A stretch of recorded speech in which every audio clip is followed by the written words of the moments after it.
सतीश भाऊ तुम आगे बढ़ो, हम तुम्हारे साथ हैं।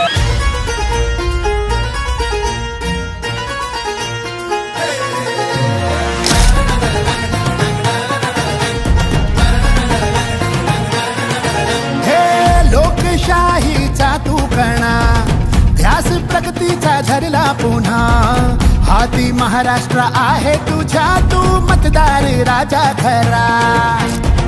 काम हातास तरुणाईला, उद्योगाला दिली चालना, फुले शाहू आंबेडकरांचा महाराष्ट्र घडवू चला। उठवा ताकड्या, वेळ आली पुन्हा, सडसडू दे नवी चेतना, गावा शहरात घुमली गर्जना, राष्ट्रवादी पुन्हा, साथ हक्काची माझ्या बळीराजाला, शरद पवार पुन्हा, एक विश्वास आला। इथे मी विधानसभेच्या मैदानात आदरणीय साहेबांच्या आशीर्वादानं आणि आपल्या सर्वांच्या पाठिंब्यानं निर्धाराने उतरलेलो आहे। आपल्या पूर्ण मराठवाड्यातील विद्यार्थ्यांचे प्रश्न हाताळत असताना इथल्या लोकांचे प्रश्न समजायला लागले। आज इथे माझ्यासमोर तरुण बसले, असाच तरुण मीही होतो। अंगात उमेद होती, पण उमेद असली तरी त्या उमेदीला पालक नेतृत्व असावं लागतं, ते म्हणजे आदरणीय पवार साहेब। संविधान रे तोच आधार रे। मस्ती एवढी आहे साहेब, 80 वर्षाच्या वृद्धाला सुद्धा खाली बस म्हणतात, अरे रवीची भाषा करतात। एखाद्याने सभेमध्ये एखादा प्रश्न विचारला, त्याच्या अंगावर माणसं घालतात। परवा एका सभेमध्ये एका तरुणाने प्रश्न विचारला, त्यांना एकच प्रश्न होता, साहेब त्याचा 15 वर्षात, साहेब तुम्ही आमच्या गावासाठी काय केलं याचं उत्तर आम्हाला द्या।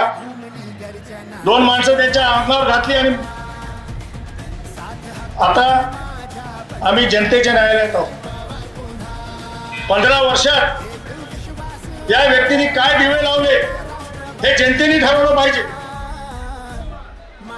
आपल्याला विकास हवा आहे का जाती जातीत भांडण लावणारा, धर्म धर्मात भांडण लावणारा आमदार पाहिजे, हे आता आपण ठरवलं पाहिजे।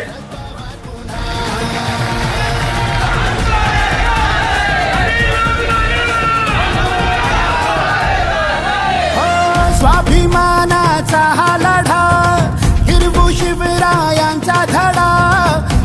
हा नेता सर्व समाज घटकांना एकत्र घेऊन चालणारा नेता आहे। धनगर समाजातल्या एका छोट्या कार्यकर्त्याला डीपीटीसी मध्ये पद देणं असल्यापासून ते अनेक उपेक्षित मुलींना दत्तक घेऊन त्यांच्या शिक्षणाचं काम करण्यापर्यंतचं कार्य या आमदाराने, या व्यक्तिमत्वाने केलेलं आहे। स्वाभिमानास रे आता निवडू चला, पक्ष हा आपला, हक्क मतदानाचा गाजवा, मत देऊन। आज ज्यांचे असं वाहन सत्ता, ते शेतकऱ्याच्या डोक्यावरचं कर्ज त्याच्यातून त्याची सुटका करणं, त्याच्याकडे लक्ष द्या। शेतीवाल्याच्या किमतीकडे लक्ष द्या। शेतकऱ्याच्या कुटुंबाचे प्रश्न सोडवण्यासाठी जे काही करावं लागेल त्याकडे त्याचं लक्ष द्या। आणि जी व्यक्ती, जे राज्यकर्ते शेतकऱ्यांच्याकडे दुर्लक्ष करतात, त्यांच्या हातात सत्ता देणार नाही, हाच निकाल उद्याच्या विधानसभेचा आपल्याला घ्यायचा। आणि तो पृथ्वीवर यायचा असेल तर आज या ठिकाणी भाजप आणि त्यांच्या सरकारांच्या हातात ही सत्ता काढून घेतली पाहिजे। अरे म्हणा राष्ट्रवादी पुन्हा, हे गावा शहरात घुमली गर्जना, शरद पवार।